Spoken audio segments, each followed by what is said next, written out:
Advocating for children with autism in the inclusion setting. What is autism? It's a range of complex neurodevelopment disorder. Common characteristics of these disorders include impairments with social behaviors, difficulty with vocal communication, and repetitive patterns of behavior. Autism is a brain disorder that typically appears during the first 3 years of life. Even though many children are diagnosed with autism at the time they get vaccinated, research shows that vaccines do not cause autistic spectrum disorder. ASD stands for Autistic Spectrum Disorder and refers to people who have been diagnosed with autism. It is very wide and ranges from low nonverbal to high-functioning people in today's society. Since there is such a wide range of people diagnosed with autism, they no longer have a type or specific name for autism. Everyone is now said to have ASD. There are over 1.5 million Americans, children and adults, that have ASD today. 1 in 68 children are diagnosed with autism spectrum disorder. That affects 1 in 42 boys and 1 in 189 girls. Parent advocacy. Over 65,000 individuals in North Carolina live with ASD. Parents serve as advocates, coaches, cheerleaders, friends, and teachers, frequently supporting the generalization of new skills from one setting to another for their children with ASD. Parents have to advocate for their child because many young people with ASD experience difficulty in expressing their strengths, weaknesses, and need for support. Parents are often the primary source of information about their child's needs.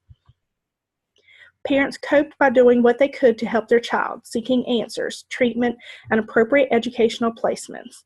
They also seek out knowledge by educating themselves, which in turn increased their confidence and made them feel empowered to advocate for their child with autism. Increased collaboration and respect among parents and professionals is needed to maximize the effectiveness of services.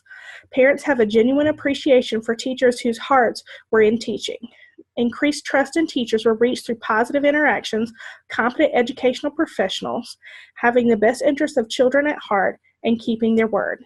Parents felt more comfortable with administrators who addressed parental concerns, were available, and supported their child in their school. Teacher advocacy. 1 in 57 8-year-old school children in North Carolina may be diagnosed with autism, according to a prevalence study by the CDC. The only agency mandated to provide a service to those who have ASD is the school system. However, each school system provides different services that may not always be carried over to the new school system if the student moves. With the increased emphasis placed on student outcomes in IDEA and No Child Left Behind Act of 2001, it is important to understand how the service delivery system offered can be improved to support the growing population of children being identified with ASD. As an educator, it is your responsibility to advocate for your students. However, those with disabilities need more support from the regular education teachers. Students with autism need additional support in the classroom. For example, one student may need breaks when testing, or they may need additional reminders to stay on task. Teachers need to understand how autism affects children differently across the spectrum. Possess skills in utilizing a variety of instructional methodologies shown to be effective with children with autism. Increase their sensitivity and understanding of children with ASD. Be knowledgeable about services available to individuals with autism and be familiar with how to effectively mainstream and include students with ASD and with their non-disabled peers. Acceptance in the inclusion setting. Parents who advocate for more appropriate placements generally want to ensure that children with ASD are educated alongside with other children who have similar skills and educational goals. Successful inclusion of students with autism spectrum disorder and general education classrooms can be challenging and may require additional supports. Some extra supports may include antecedent procedures, delayed contingencies, self-management strategies, peer-mediated interventions, and a standardized model for individualized interventions. With these supports in place, an autistic student will be very successful in the inclusion classroom.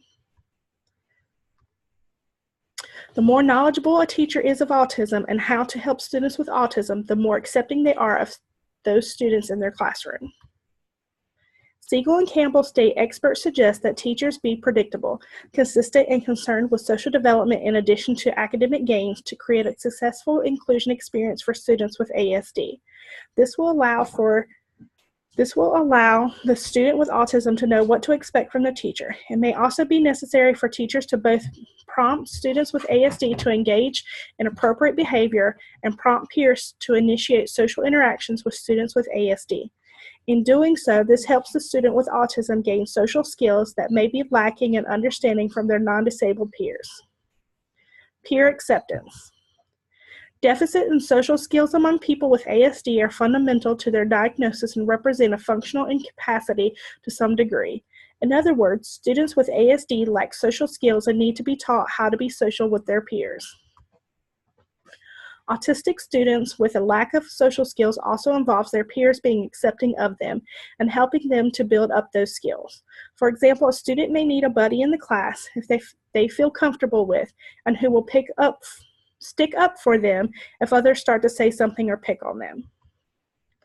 Autistic students are unique and susceptible to peer bullying just like any other student in the classroom. It is the responsibility of the teacher in the classroom to teach the acceptance of each and every person in the classroom as an individual.